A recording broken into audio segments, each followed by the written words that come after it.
Welcome back, patrons, to Tonight Time. Welcome back, patrons. I gotta get something out of the way real quick before we start. Oh, hold on. So we're not starting. Okay. No, okay. This is part of the. I needed to say something right away at the beginning. Uh-huh. Oh, okay. Go fuck yourselves. All right, and now we can. Okay. So this is a trend now. This is a theme. This is what we're doing. We're patronizing Nathan, the patrons. In show business, sometimes we call that a running joke. I don't know if you're familiar, but it's no, I've never done a running joke, and I've never run one into the ground either. We call that Chekhov's insult. Yeah. So a week ago, myself, Jamie, Jake, some others, we were at my groomsmen party. That's not the fucking word. Bachelor party. Are you an alien from outer space? Welcome to my good man party. we were playing D&D at this place that hosted, they ran it for you and you just got to show up and play. And it was awesome. That's right. Super cool. And so of course me, Jake, and Jamie, we've got good chemistry. We know how to play games together. And I had a couple jokes that I just kept running throughout the game. And I do believe I ran into the ground, I did them too many times. Oh, the thing about the map? Yeah, I had a bit with a map. And our DM was great. He ran with it. But I was like, oh, this poor man isn't used to how we roll here. Where we make one joke, and then that's the only joke that you make for the next 3 hours. That's the joke. Or years. For the next 3 years? Yeah. 3 years. Yeah, anytime you say the word better, it's funny. Yeah. That man had the patience of a saint. I was very appreciative of him. Yeah, he earned his money, I'll tell you what. Yeah. But yes, patrons. We also weren't the only 3 people in the party, which I feel like made it worse. No, hello, Xander. You are a patron. Yeah. Thank you for setting that up. That's right, patrons. You too could play D&D with us if you become my best man. I don't think you should promise that. Yeah, that's the tier that we haven't unlocked yet. Yeah. Yeah, for the next double, 5 weddings you're gonna have. For the double wedding. Yeah. I mean, One if we wasn't had enough. Yeah. If we had enough followers and patrons that we could have multiple tiers. Yes. It would be so cool to have there be a tier where we played a role-playing game with patrons. Okay. That's what I'm getting at. See, where I thought you were going was... Nope. Yeah. Nope. You do. If we had enough followers, I could just keep getting married and pick a random follower to be my best man. What I thought. No. I was going to be like, okay, Lauren, hear me out. I know you guys are already married, but what if we just do it again? It's going to be like a level up wedding. Yeah. There's so many people that are listening to this episode right now. There's so many people listening to this episode right now that I need to keep in mind. My wife is listening to this. My best man is going to listen to this. And then all of you lovely patrons are also listening to this. Well, your wife could be listening to this right now as That's we're true. recording. She's on the other side of the wall. Hopefully she's asleep. This is the first time we've recorded one with her here. So I'll find out. No. Anyway, this is not an episode about Nathan's life. This is a nighttime where we continue answering your questions that you sent in, because there was a lot. Yeah. And so I've shared the list with Jake and Jamie so they can pick ones that they like as well. But we got a bunch of good ones. Definitely. And you listeners will notice a theme that we do, of course, have a winner for most questions submitted by our good friend Leprechaun Boy. Gold star. Gold star for that, for sure. But others of you sent in some good questions too. So, Jake or Jamie, do you have any that you want to start with? Otherwise, my brain just says start at the top. Yeah, let's do that. Okay. First question. Yeah. Big question from Lore on Discord. Thank you, hon. Yeah. What have you learned about yourself while recording Knight's Quest? Oh. That is a big one, yeah. Big question. Learned about myself. I've learned a lot about you two. What have I learned about me? Right. The only answer that's coming to mind is the one I've already talked about on the show a couple times, and I worry it might be super boring, but learning that I accidentally gave Raynor the same debilitating inability to make a choice that I myself have in improvising, and working on that was a weird moment. It was a very strange synthesis of like, I don't think I did this on purpose, but here we are. And that made like trying to get my bearings in season 1 both difficult and frustrating sometimes. But, you know, getting over that and trying to improve in, as far as like thinking quickly, just as far as any improv goes, and also as far as like building a character and seeing what would this character do, like actually getting the chance to learn from some of those mistakes and try to see what moving forward looks like was really cool. That was extremely fun. Yeah. Something that I learned about myself is that I need this.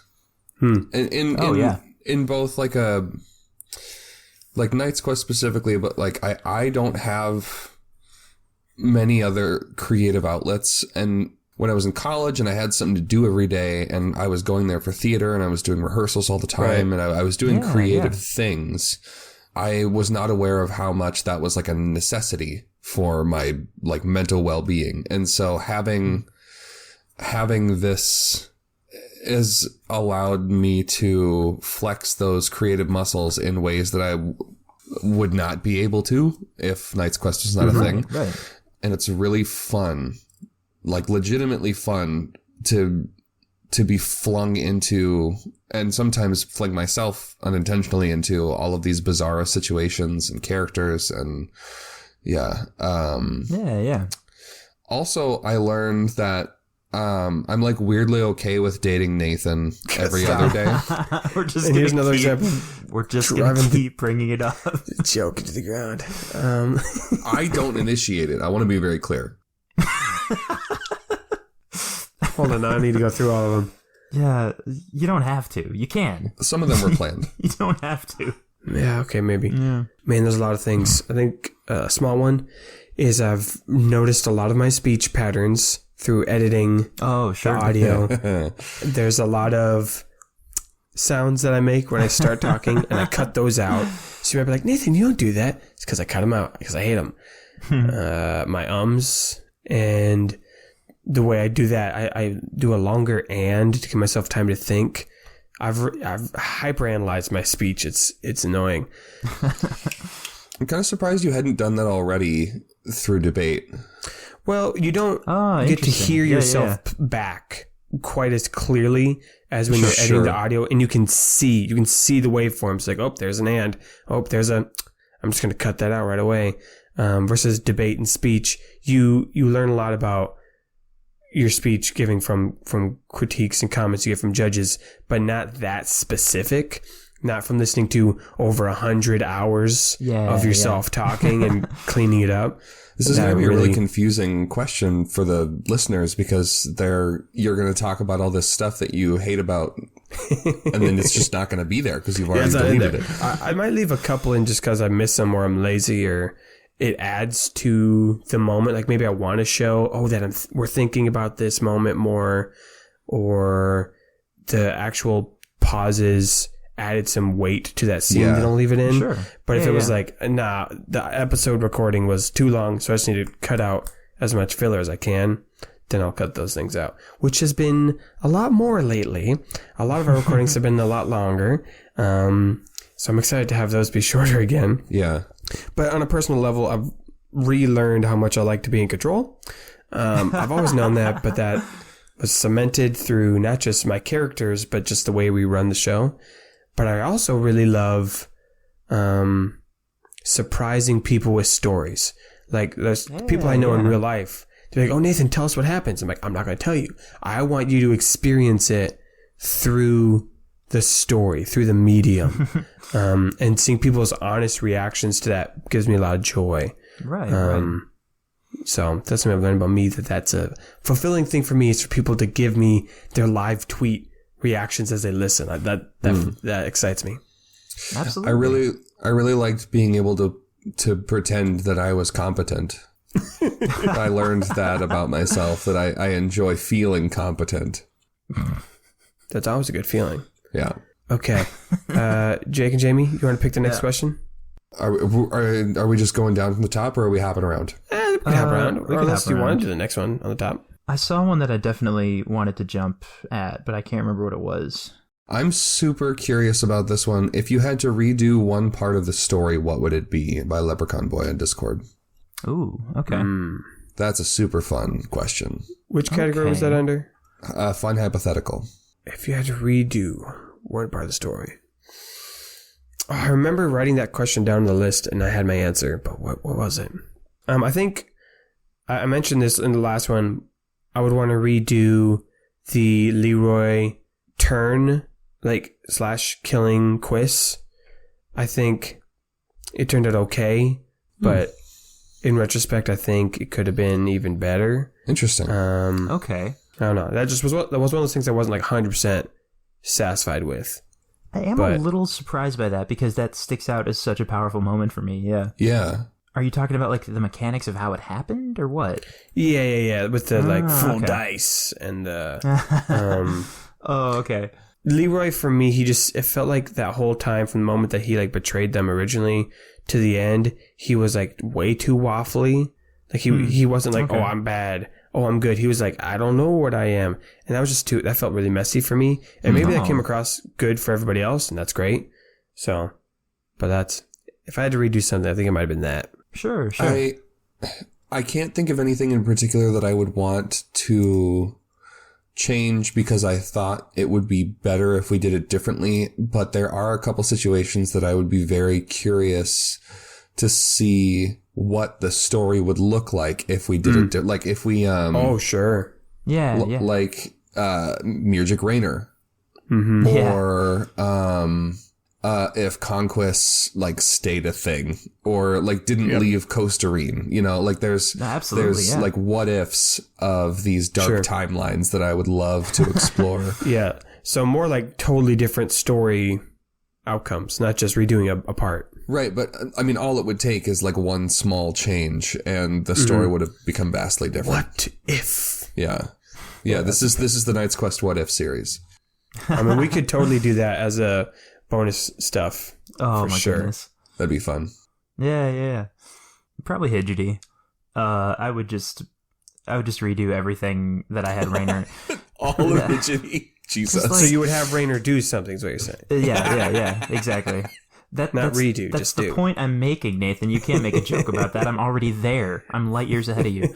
The thing of Raynor being so indecisive that it actually made him pass out, in hindsight, was not my most shining moment, and I truly, truly wish I had done something differently there. But there were also just a lot of other parts of that arc where I felt I don't know what I'm doing right now. I haven't set up anything that he wants to achieve really, other than the big one of find out more and eventually stop the gang. But other than that, it was very vague, and I would take a mulligan on that one for sure. Oh, and I guess probably episode 1. There's so much I love about it, but it wasn't a good episode 1. Sure. And I do think we probably should have had the plot start sooner. Yeah, that's fair. The inciting incident happened sooner. I do love episode 1. I've said this before. I think it's hilarious. But as far as a first episode goes, it's not a good first episode. See, and I disagree with that. I would also want to redo episode 1, but only in the sense that I wish we could 100% redo the entire episode exactly as candid and spontaneous as it originally was, but with better audio. Just the audio. Yeah. Yeah, there's a lot of things. It does have some of my favorite moments of the entire show. That's absolutely for sure. For sure. Some of the most genuine I'm laughing moments. Yeah. Everything with the cow paintings will hold a special place in my heart forever. But yeah. I feel like there was more I had for that answer, but that's what I can remember right now. If it comes up later, I'll shoehorn it in. Yeah. I do love the fun hypothetical section. There's a lot in here. Yeah. Jamie, were there any that you wanted to do next? Yeah, I like the one at the top of what media inspired Knight's Quest. I don't have anything in particular I'm ready to go with right off the bat, but I like Knight's Quest. For sure. So yeah, that's one of my favorite podcasts. You guys probably haven't heard of it. No. That was from Leprechaun Boy on Discord as well. Yeah, unless you're saying we were inspired by the what was that freaking thing? The Buddy Nights. Buddy Nights. Buddy Nights. We gotta still explore that more. No, I was meaning that this podcast was like directly influenced by like the original actual Knight's Quest. Oh, okay, that is a fair answer. Of the notebooks. Yeah. I could say a bunch for me. So obviously the Adventure Zone was an inspiration for at least like how the show formatted and like, oh, we do an introduction and there's ad breaks and stuff like that. Yeah. The Matrix, apparently. Sure. Not. All right. Oh, because we talked about that. Yeah. Oh. Shoot, what was it? My brother. He's not a media, but he's not. Yeah. Oh, hold on. What was that dang book called? There's one that heavily inspired all the Shadow stuff. Oh, good. Lord Dunsany is the author. He was like a guy who wrote fantasy before even Tolkien. Like Tolkien was inspired by this guy. Well, okay. Very cool. Which one is it? It's got freaking Shadow in the name. I Believe in Shadow Daddy, I think is the title. That's probably you got it. That's the name. If I saw the name of that on a book and the author's first name was Lord, I would be very impressed. Oh, The Charwoman's Shadow. Okay. And the whole premise is the main character, he like has a shadow taken and it's like snipped off with like little scissors, and then he goes wandering around. Everyone's like, oh, he doesn't have a shadow, and like kind of freaks out about it. He has to make the fake one, but the fake one doesn't change size with the time of day, so everyone can tell. It was really compelling to me, so I made it in Knight's Quest. Oh my goodness. Mission to Zix has inspired some of the podcast format as well, adding bloopers at the end. Those are the ones I can think of right now. I made fun of Jake for saying Knight's Quest earlier, but like now that I think about it, the whole thing where I was dreaming up the plot for Trouble and then eventually Raynor to take Mudrik's place, to stand up against the writer, that was definitely inspired by like, oh, I'm the game maker and I'm the adventurer, and they're gonna swap places and like this dramatic character reversal thing, right? And like there's no way that wasn't at the back of my mind, you know? Yeah. Source material. Probably Homestuck. I was big into Homestuck in 2018. In 2018, and you're not still? No, I kind of still am. I wish I was more. I know there's some wild stuff going down with like the epilogues and crap, but nothing about the story really feels like Homestuck. But the feeling of weird, very, very convoluted, off-the-wall adventuring that I got from Homestuck is definitely something that I like to think about when I was thinking about how can I play Knight's Quest, you know? If that makes any sense. That vibe was in my mind, I guess. That's fair. Yeah, there definitely was some Homestuck connections. I think I found my next question. Okay. Go for it. Which Knight's Quest character do you think you could beat in a fight, and why? From Leprechaun Boy. Terrence. Come on. We can't keep doing this to poor Terrence. God. I'm going to become a Terrence defender, because now I know what it's like to be disabled. Leroy. Raynor. Right. That's probably it. I'm not a good fighter. I was going to say there's so many characters. Oh, Abiel. For sure. I could beat up Gorg's dad. Just fucking Canis Slayer? Yeah, just challenge him to a fist fight. I'll probably win. What could go wrong? Yeah, we don't have like record for how that goes down. I mean, I had said Terrence's joke, but like thinking probably Bjorn. Yeah. Bjorn Bjornsson. I guess probably, yeah. Do we okay, are weapons on the table or no? Because that does change things. If we're like, it just says beating a fight. Like if you have a gun, I guess you could probably beat a lot of these people. Well, that's just shoot them. We introduced guns. late into the story, and I feel like that really shifted the power dynamic. I would say probably no guns. I feel like that'd be probably unfair. No guns, probably no guns. Yeah, I could be a Bolivar. He's already been punched in the face, so that's true. He'd be like, but you see, the truth is, and then I just punch him again. Yeah. Have a cabbage. Dude, I never intended for him to be associated with like the Avatar Cabbage Man because I hadn't watched Avatar yet.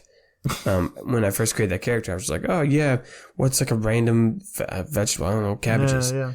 And then I watched Avatar. I'm like, oh, that's a specific character. Like that is his trait. It is pretty ubiquitous now. Yeah. And it's definitely more famous than our character. Not saying we can't have a cabbage guy. We can. It's just that he's always going to live in the shadow of his cabbage cousin. Yeah. Yeah, the superior cabbage man, yeah. Right, of course. We've had a lot of Leprechaun Boy questions, and we'll get more. We'll get back into those. But I feel like we're doing a little commercial break from Leprechaun Boy questions. Question from Lowell, long may he reign, on Discord. How different would the story have turned out if Gorg hadn't been magically made a friend? Like in season 1. That changed the course of everything in Rillian. Yeah, I mean, that's one of those what-if questions. Yeah. Split the timeline. Well, for one, there probably would have been a fight. Oh, yeah, he probably would have been... There would have been a showdown. Because there kind of was one. Like, Jonathan fought him. Hidgety, yeah. Yeah. Well, okay, let's not get ahead of ourselves here. Because when we rolled the thing on the amulet to make Gorg become our best friend... he wasn't in the room at the time. He showed up at the door, having like sprinted over, like, I want to be your best friend. Yeah. So he might not have ended up in the party or the rest of the story at all. Like, he might have just not been present. Well, let's be honest. We probably wouldn't have gone, we might not have gone to Rillian even. That's what I'm saying. Because we had Gorg around, we talked more about that location. And so when I was thinking in season 3, I'm like, oh, where do we go? Yeah. I'm like, oh, Rillian is the one to do. Because I was thinking about going, like having a journey back, or going back to Goldine, or even going to a different country. But that was what made me want to go. So all of season 3 wouldn't have existed the way it is. We have no Garca, no family stuff, no duel, no relationship with Eloise. Yep. There's big swaths of the story that would just be like replaced with something else, I guess. But it's weird to think about, yeah. Yeah, that's a key moment for sure. I guess we might have still fought him. He was still fresh in our minds at the time, so we would have had him. Yeah, something about him pop up in the Hidgety arc. Like, I don't think I would have had him like disappear. Like he would have had something else happen. But I don't think he would have been your guys' friend for sure. Are you guys looking at the list? Yes. I'm actually scrolling through like every meme that's ever been posted to Facebook and Discord. Oh, so you want to go to that question? Yeah, because there's a good one. Fucking good ones. So the question that Jake is now preparing for is one sent by Laura on Discord. What KQ meme made you just lose it? And I should be looking through these as well. Yeah. Quiz hands Rainer a cabbage and walks away. You just got vectored. There's one that Jamie posted, and it's just like a My Hero Academia logo. It's so late. I'm so tired. I'm coming off of being sick, so my voice is weird. This has been the weirdest summer of my life. Let's record some fucking Knight's Quest. Oh yeah, because that was a quote we said we're gonna make that. It's an anime title, yeah. I'm not super skilled with Photoshop, so all of those take like multiple hours to finish. It's really bad. Or what was another one? There's some Lauren posted, fix the Knight's Quest logo. She just crossed out Knight's Quest and wrote Rainer needs therapy. Don't even talk to me if you're not a level Quimph merchant. Oh, I was really happy with that one. I was scrolling through Discord. I just hit the Morbius section. Yeah, it's a big one. Of course. Salim bottom text. It's just a picture of Morbius. That was a good one. Someone joins the Facebook group and sees better memes and asks what it means. First time, huh? Oh, there's one with a man dragging an anchor through the desert, and it says Nathan trying to progress the story, and Jamie and Jake are the anchor. And it's truth. Long story short, there have been many good memes, and I'm just scrolling through the Discord. I know the Facebook kills me every time I hop back on it. I just found Leprechaun Boy. Who would win, an apex predator with an extendable jaw who can turn invisible, or kid playing a round flute really hard? Oh my god, these are great. I'm pretty happy with my script from that one bonus episode we did. The script? Yeah, the script. What are we talking about? Here, I'll pull it up. Hold on. Okay. While you do that, the one meme that compelled me was, "Oh, you're a Night's Quest fan? How long have they been traveling for?" And no joke, I have been in off moments trying to create a timeline. Like, I'll go back to the episodes, see how long they've been traveling for, and there's a couple parts that I had to make up some numbers, like the sailing, because we don't explicitly say. So only I will know the answer. Maybe I'll post it when I'm done. Jamie, say good stuff. Nathan, respond good. Jake, don't fuck up the timeline. Luther. What is Luther? Incredible. I'm pretty sure it was from the Celeste and Salazar bonus episode. I do vaguely remember the script because your bit had like crazy cursed text, right? Yes. Yeah. Also, like the running meme of Lowell. Just. Oh yeah. Oh yeah, that's right. Well, now you're skipping to the another question. Favorite inside jokes. Oh, okay. Boy. Well, we'll hold that for a second. We'll save that one. I feel bad that I don't really have like, I remember this meme very clearly, but instead I'm just scrolling through and finding ones that are making me laugh right now. I got one from XComer. It's that meme of Dwight and Angela from The Office where he doesn't see her. Dwight is the main party and Angela is a Beale. So he just turns around and he's just like, oh my god, I forgot you were there. Yeah, I'm doing the same thing. I'm literally just scrolling through the old memes.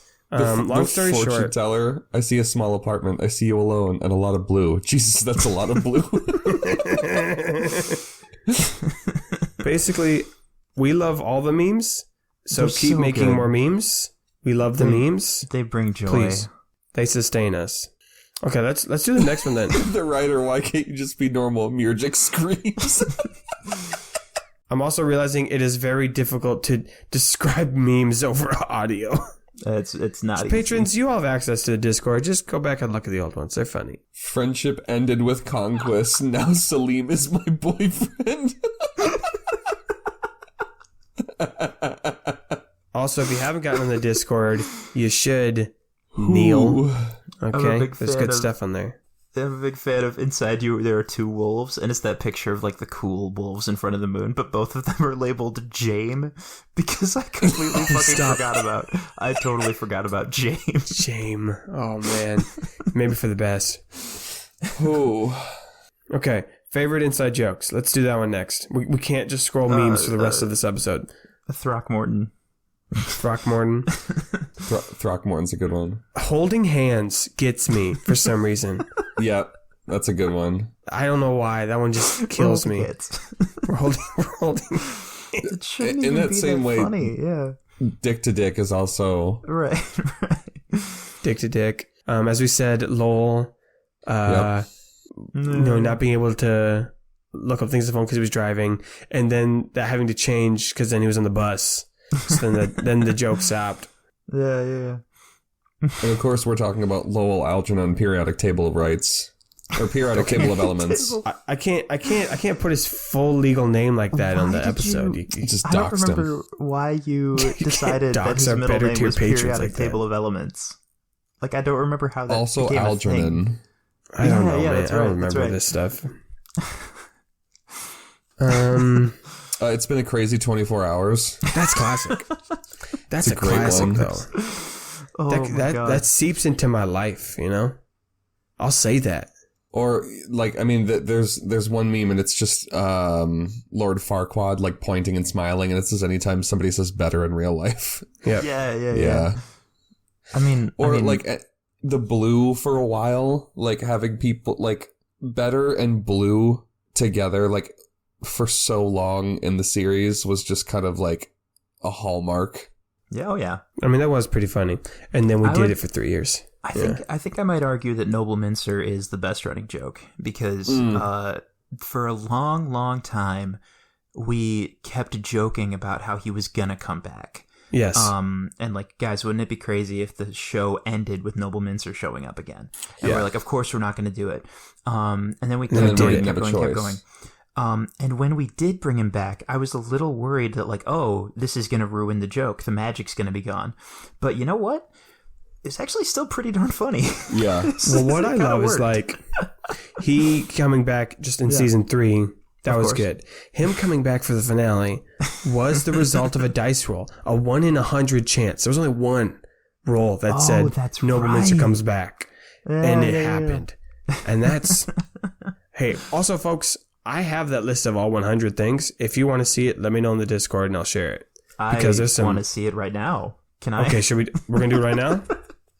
Let's do it right now. This won't make sense until you hear this episode, but just go with it. Okay, let me find the randomness chart. And I'm gonna share it with you boys. Excellent. And then eventually, Jamie's already shared with you. Is it really? Yep. Oh. Yeah, it was from when we did the Salim episode. I just added a table to it. Just gonna call me out for not paying attention like that. I mean, we share a lot of Google files with each other. Me to myself, the entire series. Anytime you see a letter appear, it's referencing the first table. Oh, this is very cool. Okay. Share with the class. Like any one of these animals could have been summoned out of nowhere, like another Mistwalker, another of the giant scorpions. And it landed on Chubb. Various being another golden retriever showing up. Yeah. There's a whole column for more enemies showing up. And I don't think we did it. But it's got Omaris are back, LOL. Coin rats are back, LOL. Mage Guard are here and pissed. The Poolish are here, why not? Evil version of a character made of a certain material. And then 89, Evilborn, fuck you. Wait, where are you? I scrolled. Yeah, but like I can't find... Page 2. Okay, timeout. What do you mean by page 2? This is an Excel spreadsheet. Yeah, there's pages on the bottom.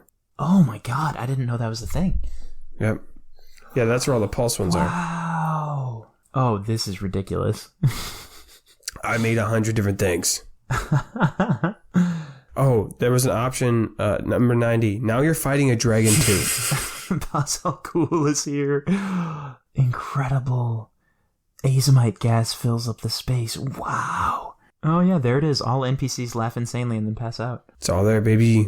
All guards are now attacking you. The ones that end with LOL really get me.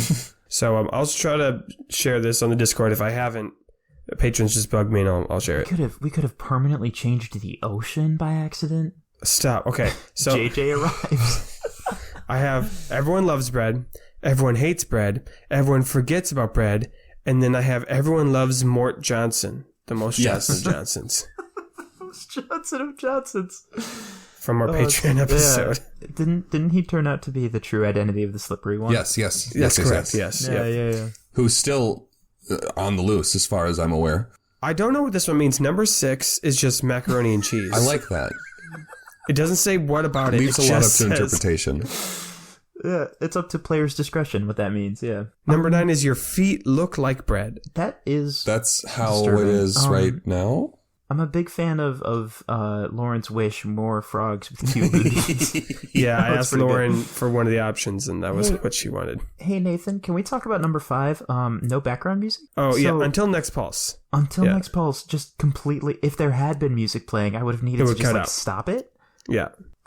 I don't know if you've ever, directly... attacked by my domain in that way. I don't know if you've ever come at me in that way. That's pretty thankfully that it wasn't rolled. So right. Until next pulse, use version 5 of Knight's Quest as number 47. Hey, that's kind of fun. It might have been more effective if the games were really, really different. You know what? I guess they were. We used D20s, yeah. Yeah, that's true. Yeah, I could see that being weird. Number 51, name an NPC. They're here now. Yeah, so this fight could have gone, hundreds of different ways. Goodness gracious. Compared to what it went to, but that's what we went on. Okay. Oh, you're just giving a triumph. Yeah, because he really fucking needed it. I'm going to find another question for us to do instead of scrolling through this. Yeah. Okay, I want to do this one because this is a question I'm thinking a lot about. It's a more serious. From the Pecan Boy, the GOAT. What do you think the show says about the theme? Or I guess, what are the show's themes? Sure, yeah. Is the question. What does the show say about life? I mean, I know Jathan. Yeah. Jathan. That's us. I know Jathan. Jamie and I. Yeah. Oh, not even Nathan. Well, oh, wow. Because the three of us all had kind of polarizing views, and we talked about this in the last night time a little bit, but especially towards the end, we were having a lot of like big conversations about stuff. But I think like the one that stood out for me and Jamie a lot was this concept of like literally you're focusing on the wrong things. You're looking at this picture way too big. You're inside the picture. You need to like conceptualize it to what is important for the picture and less for the person viewing the picture or who's taking the picture or whatever metaphor makes that make sense. But that concept of like, what are the most important things and not just what's important for you or what do you think is important for you? Because that kind of encapsulates a lot of like the family drama as well, like with Katrina and her parents of like what's actually important and not just what we're focusing on. Yeah. Damn. I think for me, the big theme that really stood out is identity. Because each of the 10 wrestled with their identity in different ways. So obviously Rainer, am I the hero? What does that mean for me to do that? And how that influences his choices. And he was paralyzed by that and then grew into it and wanted to change it. You know, Leroy's identity with, well, my family says I'm this way. And then he forgets it. He loses his identity, has to come back. Quist literally changes. Trouble. You know, trouble. Wrestling with that. Grorg with getting his name. For sure. And his family. Eloise wrestling with, am I just this girl who plays the flute? No, I'm not. I'm a also, leader. Like, I'm a am badass. I going to get my sister back? Like, am I defined by my relationship or... Yep, exactly. Yeah, am I defined by something that was taken away from me? Abil, you know, was originally, I'm an outcast. That's his identity, but then grows into something more. And not just like, all the characters struggle with identity, but that's also like what Janus Pentis is the lord of. Yeah. And and then all of the 5 Janus gods all reflect different forms of trying to achieve status in different ways. So like Janus is through might and strength. Truchas is I'm going to gain my identity and my status through helping others. Duchas gains his status through being troublesome, because you all know the kids who like their identity. He just wanted to fuck with people. I get status and notoriety from causing valid. trouble, and then Banus from being stupid. That's how they all gain their status. So I think identity and how our choices is our identity from our family and things that are done to us, or is our identity what we do?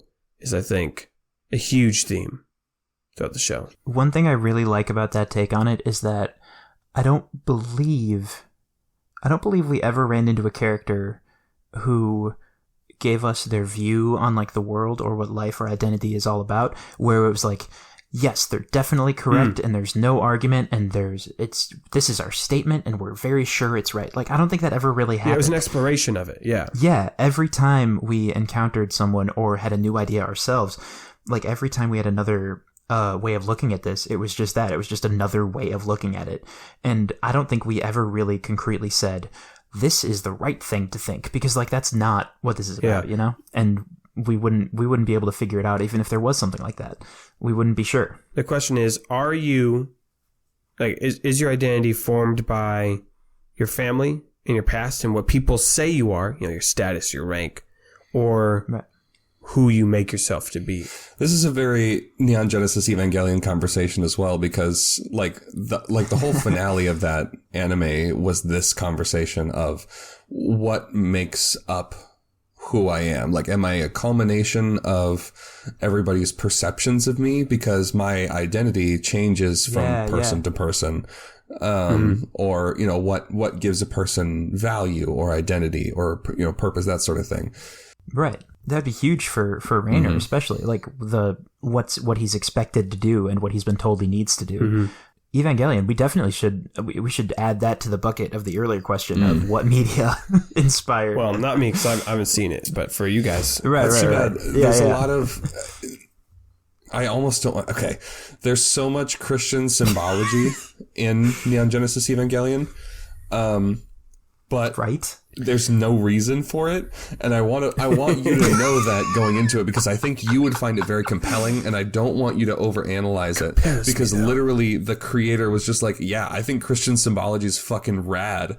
And I wanted to include it because it's rad as hell, and there's literally no deeper meaning what a line. to it besides like I wanted to have crosses and angels and demons and shit in it because it's neat. I guess I should probably say the Bible inspired parts of Knight's Quest too. Not a lot, but like a little bit. Just throw that in there, I'll sprinkle. Is the Bible media though? Yes, I would say so. It's a book. Okay. It's a very influential media. I'm gonna in Western culture. My thought of the themes of Knight's Quest, or what Knight's Quest has to say about its own themes. I think there are two conflicting questions at the heart of Knight's Quest, and I think one of them is, how do you tell a story, or maybe more accurately, what is a story? And the second one is, if you are told that you are a part of a story, how does that change the way you live your life? The first one I think is more applicable to Raynor, and I think the second one is more applicable to a lot of the other characters. Raynor to some degree, but a lot of the other characters too. And the reason I think that is because that came up in how we played the game as well. Right. Because like, I remember one time in particular that really stuck out to me was the decision to have Azajax die. Or at the time it was, either one of them will probably die. And I was very against that, because I didn't feel like I wanted to look at it from the perspective of like what makes a good story, because I was very much still picturing everything from my character's perspective and my perspective of me playing Knight's Quest. Like in both of those, I don't want anyone to die because I'm having fun going on an adventure, right? So like, there was definitely tension there, and that same tension is part of the dynamic between Raynor and the writer. It's the same tension that was between Nathaniel and the game maker, right? Like, the idea of characters knowing they're in a story has been at the heart of this the whole time, and it's so interesting, right? It's not the only thing, because just like Jake's characters pointed out in the finale, not everyone thinks that way. Not everyone believes in this stuff. Not anyone cares about that. But it is one of them, you know? And that bled through into how I played the game, how I thought about the story. It bled through into everything. And I just found that really compelling, honestly. Yeah. Yeah, there's a lot in that penultimate conversation between Raynor and the writer that I think really summarizes a lot of those themes. And especially what you're talking about, how the writer is saying, like, hey, we need to have all this stuff happen in order for people to keep listening. Because if people don't listen, then the story ends and we all die for real. Like, oh my goodness. Like, that's the writer's mindset, is like, I need to keep the story interesting or we all actually die, as in everyone forgets about us and we don't exist. Like, that's the true death for a story. It's a very bleak way to think about art. Yeah. That's some Bo Burnham shit right there. But that's writerism in a nutshell. I've never believed writerism has like a afterlife in their mindset. It's all about, oh, you live on through stories. And so that's why the scribes write everything down. So that is your afterlife. So you get recorded forever. Right. Where people tell your stories. So that's you living on. And I think that's a sense true even today of like, oh, people say you really die once someone says your name for the last time, right? That's when I don't know. I'm gonna need to look this up because I don't want to not credit it, but there is a very famous quote. Yeah, I think I'm paraphrasing that. A man dies two deaths. One when he stops living, and one when he stops being remembered. Yeah. Ernest That's Hemingway, very writerism. when he is buried in the Thanks, ground Ernest. and the last time someone says his name.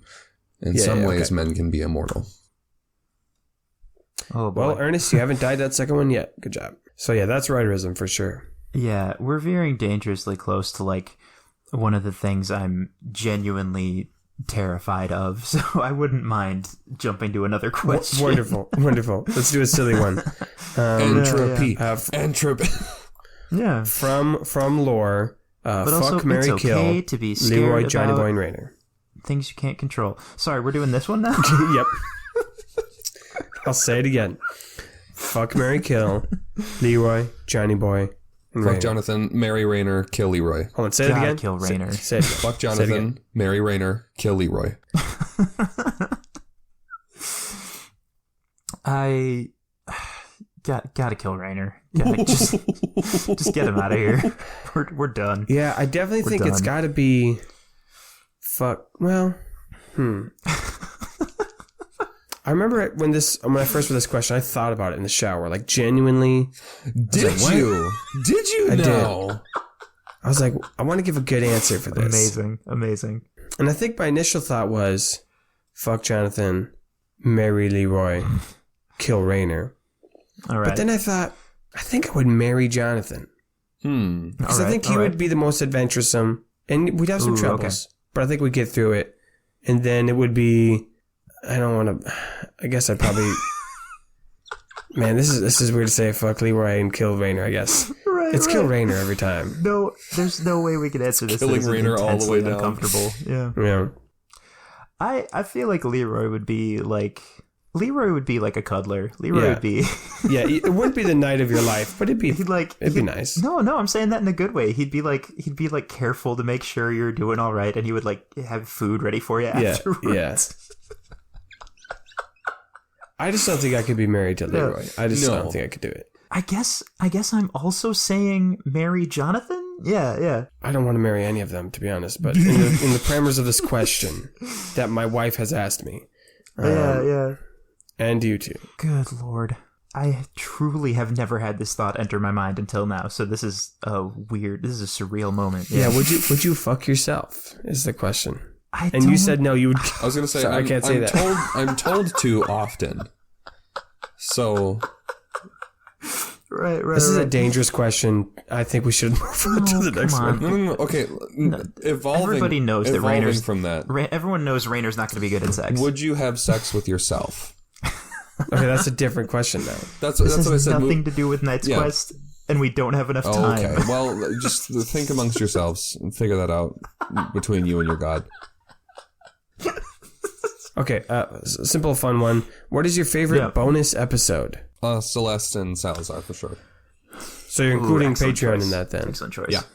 Just any bonus episode for sure. Oh, this is tough.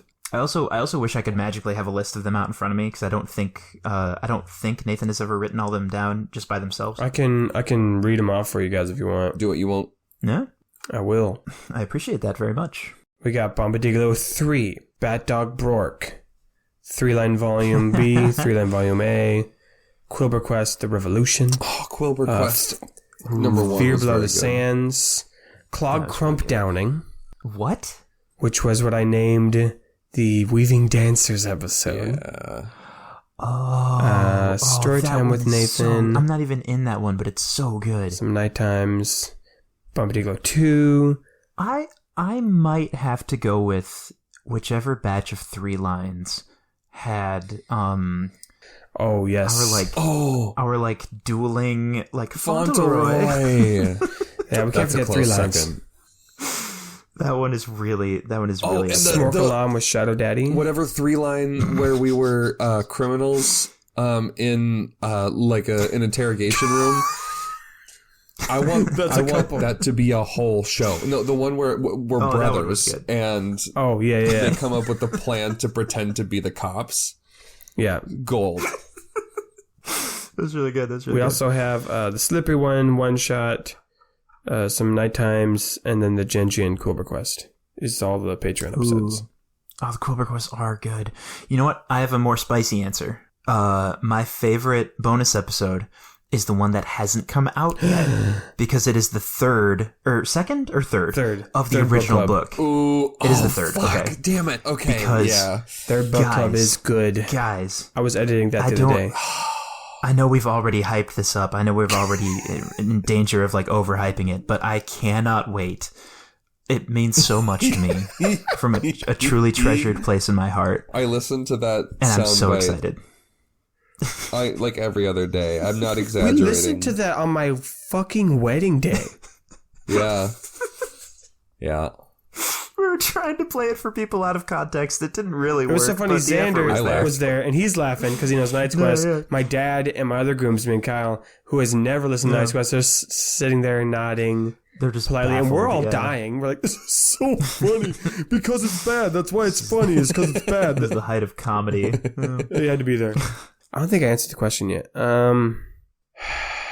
Jake, what did you say? You said Salazar and Celeste. Salazar and Celeste is a good one. That is such a good one, yeah. Nut milk. Man, I think the one... I mean, the Bombadiglio 2 just went so wild. It really did go off the rails. That was our... But I think the one that made me laugh the most, I gotta go The Weaving Dancers. We were... Yeah, that is we fair. were dying so hard throughout the whole thing. What was the word you guys got stuck on and kept saying back and forth? It was just like... That's how we ended the episode. Was us going... Fuck, I gotta listen to that episode again. It's so good. It's really good. It's so stupid, too. It's not clever. No, right? it's not. But that's kind of the whole... write that joke. That's the whole show. It's not clever most of the time, but it doesn't need to be.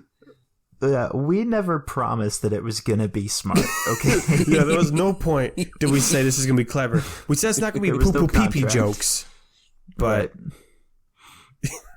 it's not much better.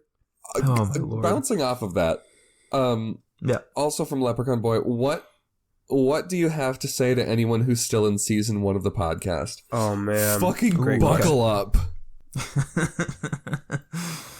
I would say I salute your tenacity for getting through the beginning. But also, there is so much more and so much better, and I cannot wait to share that with you. Yeah, wink. Yeah, I would say thank you. First of all, thank you. Yeah. All those random details that you're like, why will this matter? About 2/3 of them will matter. And the other third we forgot. So episode 1 having an extended bit where we jokingly come up with something called Murgic and laugh about how would it even be spelled? M-mur. How little we knew. How butterflies' wings can make a whatever. Yeah. Ashton Kutcher. However that saying goes. Yeah, I would just say just stick to it. It gets epic. Yeah, let us know when you get there. Yeah. When it gets good, let me know. I guess I should also say don't look at social media because we spoil like everything in seasons 2 and 3. Yeah, the memes do that. Unfortunately, yeah. But I think people know that. Anyway, like Kat, she knew. She posted on Facebook like, "Hey, I finally caught up. Now I'm joining social media," which salutes to you. I don't know if I said this in the post, but Kat? Yeah, was Kat you listened to all of it in the like entire show in like 2-3 weeks? Super short time. Yes. Yeah. Oh my god, it's incredible. That was it. Insane. I could not believe that. Yeah. Salute you on that. I'm not that dedicated to anything. Lauren, just don't worry about that. Okay. That's okay. So my wife. But to be fair, I've only been married like 1 week, so like that's not even. Okay, hold on now, Nathan. I want to impart some wisdom a little bit on you, and that is, if you want to get out of the hole, you have to put down the shovel. That's right. You have to let's stop do next question. We're gonna do the next question now. Hey, let's do a question from my wife. Let's do it. Yeah, let's do that. Let's do that. Oh my goodness. When are we going to be able to play the Knight's Quest game? When you get good. Oh. No. Because I'd mentioned that, like, I don't know, season 2 that I was working on the Knight's Quest game, which is true, I was.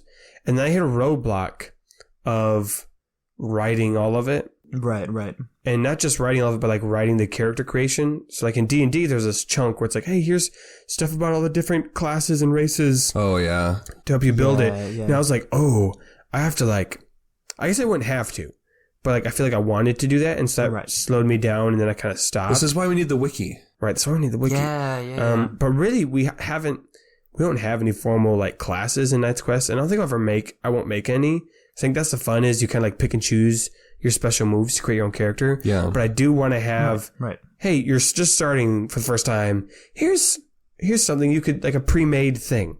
I feel like merchant would be a pretty, like a pretty solid class you could go for as merchant. But that's what I love about Knight's Quest. I think there'd be like dozens of classes. You know, there's a merchant, there's a baker, there's different types of wizards. Yeah. Yeah, a convenience wizard. There was a candlestick maker. Yeah. And they'd all be relevant. So I want to make it out. I have a page on the website that's hidden. You can't access it. Well, that is ready to go as soon as I have the PDF to attach to it. So hopefully at some point, but I feel like I can't give it time because it'll just not be correct. But I guess, honey, you and I can play it whenever because we're married. So there you go. Just say when. One weird thing, like, sort of complicating this is I feel like I want to say playing a tabletop RPG, I feel like most of the time is a little more strict than we have played on our show. Because, like, in a regular game of D&D or any other game, like, if the dice are real bad, you can just lose and die. Mm-hmm. And, like, in our show, we will very often, like, talk about how we want things to go. Or talk about, should we try to change some of these rules as we're going? Or do we want certain fight to happen this way? Or do we want, like, how do we want the stakes to go? Like, it's much more governed by how we decide. We're still improvising, but we are also communicating to each other, like, how do we want this story to unfold? But also, like... And that's pretty different. We don't fudge dice rolls. No, but that's the freedom that having advantages and disadvantages has given us. Like we've pretty clearly said like oh no's are super fucking bad, but having successes, failures, advantages, and disadvantages have allowed us to play really interpretively with what a role means. Yes, and that's complicated. And I think that's when the game does come out, that will still be in it. Like that's I want Knight's Quest to be a storytelling game. You know, it's going to be all about, hey, we collaboratively are telling this story, or hey, you know what? Yeah, let's make up a new move. Like I want people when they play the game to do what we did. Like I'm making a new move that no one's ever made before. Okay. Or I'm making a new class that no one's ever made before. And so the rule book is going to be, here's how you do that well. Like here's some good guidelines or good tips on how to make moves. So that's really what the book will be. Yeah, I think I'm following. Or the book, the PDF. Yeah, I'd been thinking of it in terms of like this versus a regular D&D session, and the way you described it just now is more interesting. That is definitely I can see that playing out differently than I had anticipated if other people try to play it, you know? Because also if I'm just like if I was genuinely trying to be like a game designer publishing a game, D&D already exists. Pathfinder exists. Yeah. So you want to make something that's different from what already exists. Mm-hmm. And so what Knight's Quest has is it is a fluid storytelling game. And so that's what I think I would add to the gaming that makes sense. Market. Right. A quick question I just want to answer. Talking about making things from XComer on Discord. Can those who have a 3D printer ask for an STL of the Zajax coin? No, go fuck yourself.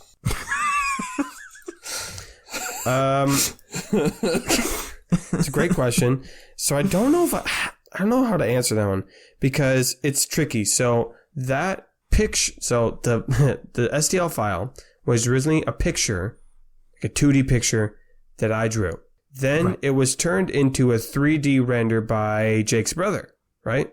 Oh, yeah. So he made that for us. And I think originally he was like, hey, can I like have some compensation for it?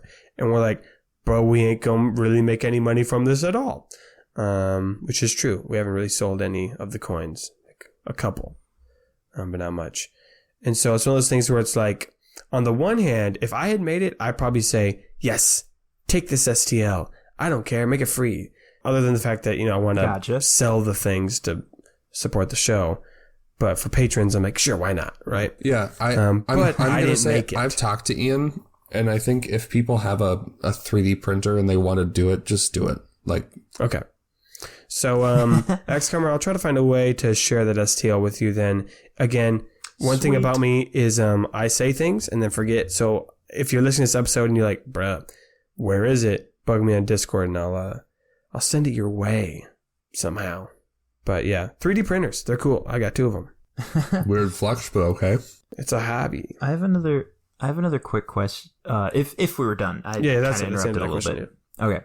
I have another quick one I do want to touch on because I'm very curious. Leprechaun Boy, what happened to the invisibility cloak? They never used it. So fellas, when did we have an invisibility? I was also perplexed by this. The heinous cloak. Oh, you have. okay. Oh, Okay. That's a good question. I remember this being confusing because we split it, right? We like cut it into pieces. Yep. But you still had a cloak. So, okay. Was there a second thing as well? Yes, we made something else with bag? it. Invisibag. Yeah. You called it the Heidi Hide. Yes, the Heidi Hide. Which we also never used. So, Yeah. so did we create 2 magical invisibility items And use none of them, yeah. and forget about both of them? Yeah. I think, you know Okay. what? Can I make this like a canon thing? Please, by all What means. happened is it turned invisible and then Rainer left it somewhere. Like he just straight up lost it at some point. Put it down. Didn't tell anyone. Yeah, and he's like, oh shit, where'd it go? Oh, it's invisible. Oh my god, Well, we'll never find I'll it. never find it. That's very good. It's canon now, bitch. Where they lost it? I don't know. At some point, though. If we knew that, we wouldn't have lost it. I'm going to say it probably happened while escaping from Salim. Because then the whole... Sure. Like they set it down for lunch and then they ran. Yeah, and then the whole thing with Leroy happened right after that. There was a lot going on. That's a good spot. Yeah, that's a good plot hole fix. I like that. Yeah. No, that worked really well, actually. I've said this before, but I genuinely find joy in trying to explain away plot holes. Like, that's a fun improv challenge for me. Like, someone will be like, so why this? And I go, well, actually this. Like, Wouldn't one you like to know? that I noticed, and no one else has noticed, but I did in editing, was we used 2 different pronouns to refer to Trujas. We used she and he. Is that right? Mm-hmm. Well, and so then I was like, oh no, that's a problem. Like, nope. Trujas is gender fluid. Boom. There you go. There we go. Take that. No one bugged me about it, but I was prepared and ready to go on that one. Now, our characters didn't actually ask because we're rude assholes. No, honestly, it might have just been me asked, saying it. we would have been ready to go. Yeah. Okay. Oh man, there's still a couple left, but I don't know if we can get to all of these. I hope we can. There's like 6 left, right? Okay. Well, let's go through them quick then. Yeah, we might have to be a little quicker. Sorry, guys. I'm not. Maybe there's more like 8 or 9. Yeah, I know you scroll down and you're like, oh, there's more. What's your favorite arc of the story? Season 2 in the Gate, for sure. Good call. Favorite arc of the story. That's from Leprechaun Boy as well. I have really fond memories of the Beacon. Part of it might be because some of my favorite music I worked on is from there, but I loved all the weird stuff that went down there. Oh man, arc is great because it actually feels like it has a great beginning, middle, end, like with little mini arcs within. Like it's so satisfying. What does not? You said arc is great. Did you just say arc is great? The gate. What arc? The gate with the arc in it. The arch. Oh, okay. The gate has an arch. Call that an arch. That arc. Damn it. This is what I mean. We gotta wrap this up. I'm getting tired. Oh boy, yeah. So yes, I'm agreeing with Jake, but I think also. Oh, you know what? Oh yeah. Coasterine. No, you go first. Coasterine is fun. Just with the Definitely. Sun Festival, got shit. The climax with the king, like it actually feels like that. Like that's Definitely. the moment where like, oh, okay, now we're going. Like we got momentum. This is an underrated one, but I'm really partial to when they came back to Goldon in season 1. Oh yeah, and like Korfball and like working at the tavern and making omelets. the time jump and Blue exploding out into the world. Yes. The beach episodes, if you will. I really like that stuff. Yeah. Yeah, that is a good one. Everything was really chill until Murgic showed up and he was like, hey, I'm going to destroy this town if you don't. That sounds like the start of Avatar. Everything was chill until Murgic showed up. Let's just do this category by category, then just work down. So also by Leprechaun Boy, what's your favorite spirit so far? Neener. He's my favorite to play. Good one for sure. Such a fun voice. I like Sim. Sim was very compelling. It was a super interesting spirit. Yeah. There was another one, and I don't remember now, but yeah. We got Murgic, we got the 5, Quilber, Oliver, Ryder, Quilber. Lover. Oh, I should probably say the Lover, shouldn't I? Yeah. Yeah. You can say whatever the fuck you want. No, but I also will agree. Yeah, the Lover. That was a late edition, but a very interesting one. Definitely. I say Rainer. Everything with that's Rainer a is fun a spirit. answer. That's true. He would never be my favorite though. I'm big into our interactions with Genis Pentis. Oh, sure. That was really fun. Everything about it was very strange and felt pretty new compared to how we'd interacted with all the other ones. Just because of where we were and the circumstances, that was really fascinating. Oh, we can't forget about the Woolly Bully, the first. Bazal Ghul. I hate to say this, Nathan. Even he was the first one. Great time, good fun, but not a little weak. He is compared weak. To the other ones. He is weak. Yeah. I feel. Yeah. Just kind of generic. I mean, if I'm trying to be objective here, it's true. He didn't get enough screen time. Maybe that was it. Would you rank Rainer above character development? Him? Speaking of rank, if each spirit was a card in a deck of cards, what would they be? Leprechaun Boy. Ooh. Okay, Murgic is the Joker. No. Murgic is a card from the Uno deck that just got put in there. Yeah. He's the wild draw 4. Yeah, he's a wild draw 4. Yeah. It's like, oh, I've got a 7 of diamonds. I've got an ace of spades. Is that Blue Eyes White Dragon? He keeps changing. Yeah, the card changes. And it's like, oh, this is a coupon for McDonald's. Oh, wow. Okay. This is a holographic Charizard. My driver's license? Genis Pentis is a king. Yeah. King of spades. Ooh, I like that. Okay. Would we put like 2, 3, and 4 as like Jack, Queen, and Ace somehow? No, because I feel like... I'm not sure. I feel like Genis is also a king. Maybe king of clubs. Okay. And then Trujas is a queen. Maybe make her spades. Dujas is a jack. And Banus is a 2. Yeah. He's just a 2. He's a 2 of diamonds. I don't fucking care. Neener is going to be... Oh, he would be a king too, though. Fuck. He could be a king. It'd be the king of hearts, just to subvert expectations. Yeah, because you think he'd be one of the black cards. Yeah. Sim is an ace, though, I think. Rainer's an ace. Rainer's...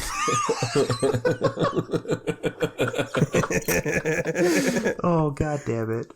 That walked right into that, yeah. Sim is a 3. Did we... Sim only a 3? Yeah, because they're 3 and 1. Okay, yeah. I guess that's fair, yeah. Bazal Ghul's some like random... He's like an like a 8 4. of clubs. Just some random. Yeah. It's in there. Are any of them the Queen of Spades? The card that's supposed to be bad luck and can like fuck you up if you're playing hearts. Oh, sure. Abiel. He's not a spirit. He's not to my knowledge, anyway. He's not a spirit. Quilber. What card is Quilber? Ooh, another Jack. Maybe diamonds this time. Quilber's a goldfish in Go Fish. The Lover is the Queen of Hearts. I get it. There we go. And the King... And I think the Rider is the King of Diamonds. Okay. Because of the strip club. What? I get it. No? What? Oh, Oliver's a Jack of Diamonds. I don't get it. Oh, yeah, I can see that. There's a gentleman's club in the Twin Cities that's the King of Diamonds. Oh, I didn't even know that. No. I think it is. Yeah, I totally didn't know that either. I didn't know that. Jamie, you can't lie to me. I know. You can't do that to me. Okay, we're doing this. We're gonna get them all. We're so close. Yeah, it is King of Diamonds. I was right. If the main party was one big family, what roles would each character play? For instance, I think Katrina would be the cool older sister that left home. Leprechaun Boy. I'm liking this. Jonathan is the cool uncle.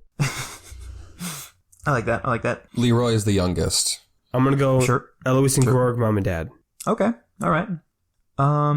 Rainer is The middle child. He's he's probably the middle child for sure. Yeah. Who would be their older sibling? Well, though? Katrina. Katrina's the older Okay. sister. Yeah. We did say that. Yeah. So we got them. Is Abil? I mean, he's in the party, so he's got to be like another uncle, maybe. Maybe a cousin that you forget about. Yeah, Abil's like the second cousin who like usually doesn't come to the family reunion. Nobody's really sure who he's related to, but they know he is family.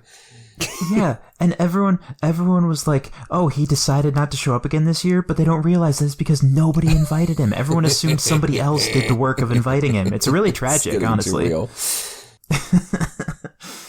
Who else is in our party? Fuck. Trouble. Trouble's Trouble's adopted. Yeah. Tragic. It's true. It's not tragic. It's normal. Yeah, but and also that's literally what happened. Quiz. I mean, he's a cousin in the show, so he's got to be a cousin. That's true. But which cousin? He's just kind of like the silly cousin? Yeah. Oh, gotcha. He's the cousin who, like, everyone's like, yeah, no, I know what Quiz is about. Like, we know where he, like, who he's related to, and we know, like, what his job was and stuff. But also, he sometimes has just a little bit more knowledge and expertise than you expect, and you're just like, where did he get that? Like, how did this come about? Yeah. He's just like, I'm not telling. That's everyone. There are 10 patrons and 10 main cast members. Which patron is which character? That's from me. That's my I don't know, man.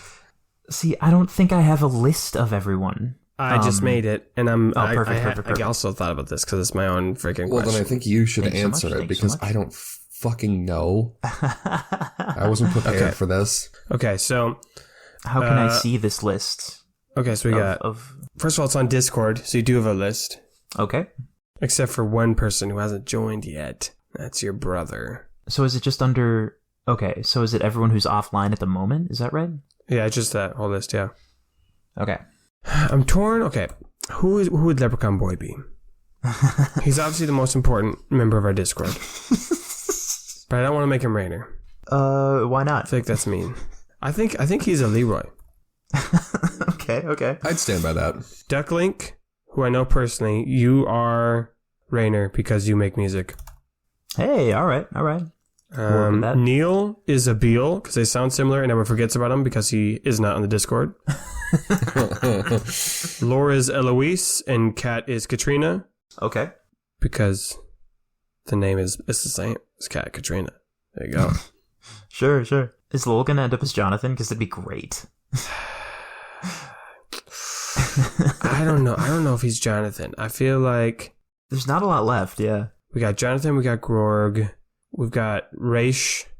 Oh, I didn't know who Raish was. Was Raish part of the main 10, though? I can't remember. He is. Raish is probably the main 10. Okay. He had a character sheet. I don't know who I want Raish to be, because Raish has mostly been defined lately by, like, crippling romantic anxiety. So... As are we all. I'm going to give Drooper Grorg Okay. because of his fighting spirit. Sure. Lowell, your quiz. Lowell can be Quiz. DB Doggy is Jonathan. So look forward to the exciting time in Lowell's life where he becomes a dark version of himself and has to go through an intense identity struggle. That was just like sophomore year, I think. Yeah, we were there for that. Oh my god. Did we get them all or not yet? We got Raish in trouble. Abil? Oh, we already did Abil. Neil is Abil. Neil Abil, that's right. A Neil, if you will. Yeah. I hope Neil hears this one. Okay, I guess I'll give Wings of Freedom, aka Xander, will be Raish. Next comer, your trouble. Love it. I don't have a solid reason. It's just a gut feeling, and also I had to put him on there. I might re-come to this list. Oh, I'm gonna look this over. You guys answer the next question, and then we'll wrap this up.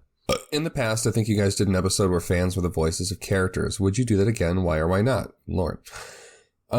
Was that an episode or was that just like an open casting call of give me your best us? It was a bit of a fun clip show thing, yeah, for our anniversary, I think. Yeah. Yeah, it was one of the bonus episodes between seasons. One of the boner episodes. Sure.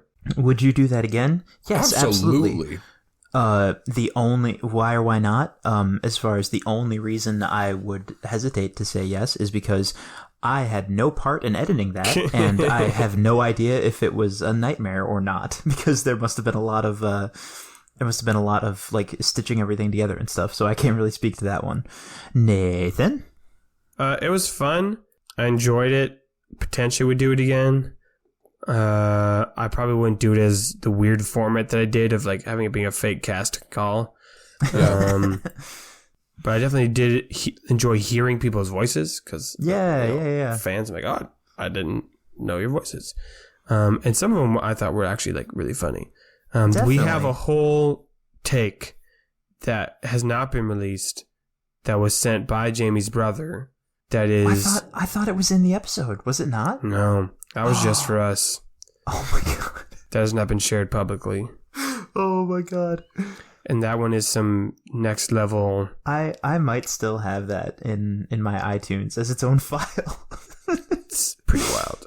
It's really good. There's some twists I wasn't expecting. Yeah. Yeah, I'm gonna lock down this list of 10. Okay. Laura is Eloise, Kat is Katrina, Wings of Freedom is Raish, Excommer is Trouble, Neil is Abil, Trooper is Gorg, Leprechaun Boy is Leroy, DB Doggy is Jonathan, Ducklink is Rainer, and Lowell is Quiz. You can change your Discord names to that if you want. Boom. That's official. Cool. That's going to be confusing because my name on Discord is already Rainer, so it's going to lead to... let's go to this... I guess we'll just have to fight it out. Let's go to this category labeled Irrelevant After Finale. Oh, you do want to do those ones? Yeah. Now that you're getting a bit close to the end game of all the characters, are you thinking of ways to kind of finish up their arcs by Leprechaun Boy? All the time, my guy. Yeah, we absolutely were, yeah. So, yeah, that was... like so many conversations were had of like what does this character need and how do we get there in a way that is both cathartic and makes sense. Yeah, we actually before recording season 3 we sat down and we said, what do we need to do this season? What are all the quests? Yeah, right. And where are all the knights? And I think we did them all. Season 3 was probably like season 3 we had to give up the most pure improv for the sake of like we want the ending to be good, you know? So there were a lot of things that kind of had to be like, of course it would be cool if we could keep up our pure improv energy and just make everything up on the spot, but we gotta balance it a little bit, you know? Same thing with the finale for sure. What's going on in the desert country? I forgot how to spell it because the gate seems pretty fragile right now after what happened, and I don't think it's going to be able to survive the attack from a scorpion god, and Katrina's probably going to take a while to get there by boat. So are you planning to try and wrap that up by this season? No? Hang on. Wait a minute. Did we say that Abu Lab was going to attack the gate? Yeah! Yeah, because that's of fucking Azajax and Bartuk in their bonus episode. Oh no. Oh no. He was like, take over the gate in my name. And they were like, I guess. Oh no. Yeah, that was on my mind a lot during the finale of like, are we going to address this? Oh, bonus episodes, Lord. Baby. Yeah. And that'll be a Patreon episode.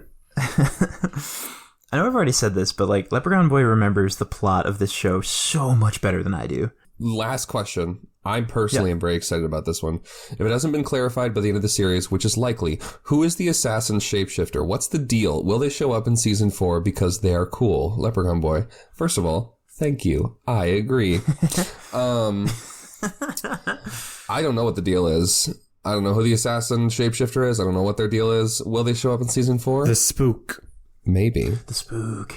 If I were to make a guess, I don't think the spook will show up in season 4 unless we're trying to say that the spook is like centuries old, which maybe over a millennia old, maybe. I literally know nothing about this character besides they're really fucking cool and they shapeshift. But if we ever do another story in this similar time period, absolutely the spook's got to come back. Ah, okay. I see you. We got through all the questions. Thank you, everyone, again, for submitting questions. And also for listening to our dumb show. Of course, as always. As per usual, if you like night times, send more questions, and we'll do them when we feel like we have enough. Guys, it is genuinely so fun and like warms my heart to like see that there's notifications on Discord. Yes. And like, oh man, people are talking about our show. Yeah. Like people are putting in memes and asking questions and like bringing them their own ideas, and It brightens my fucking it's day. so exciting. Yeah. Like I'll get a lot of fun. and I'll like whip out my phone and I'll be like, oh my God, there's a meme. And I'll be like giggling like an idiot to myself in public about shit that I couldn't even explain to anybody around me if I tried. No, they won't get it. I loved watching everyone try to crack the secret message in the episode titles. Yeah. That was so much fun for me. And especially when we finally got to the part where everyone noticed, because I had been sitting there for like over a year knowing this was my plan. And I was afraid someone would catch it too soon. Right. But it worked perfectly. Like, I remember sending a message to Jake and Lowell, and I was like, nobody tell Nathan, but I think I'm starting to figure out some weird stuff here. And then, like, the next day, people were talking about it on the Discord, and I was like, oh, okay. I guess everybody knows now. Well, yeah, because I made it obvious by changing the capital to be like a random letter in the word, and everyone's like, yeah. That's weird. That tipped the scales, and we were all suddenly sleuthing it out. Yeah, that was pretty exciting. And now the answer is there, and now you all know how to spell Phelan because it's there. Yeah. Okay, well, I think we'll wrap up the episode. I don't know what the next Patreon episode is going to be. We'll probably have to do a good old vote on that one for March. Excellent. But we got a lot of options. It could be just a random one shot. It could be a post-epilogue one. It could be a what if. Ooh. Oh my goodness. We could do a what if story. We could do another Quilber quest. We could do, I don't know, all kinds of things. But I'm excited because the next time the three of us record, we're gonna start recording the next season. So. Oh my goodness. That's exciting. So let you in behind the secret, sir. All right. Thanks for listening, patrons. We love you. Go fuck yourself. Okay, I guess that's how we end the episode. All right. Respectfully. The parentheses, affectionate. Yeah. Just like how we're going to be doing with Leroy, Jonathan, and okay. God, Nice callback. I don't know if that's not my favorite callback.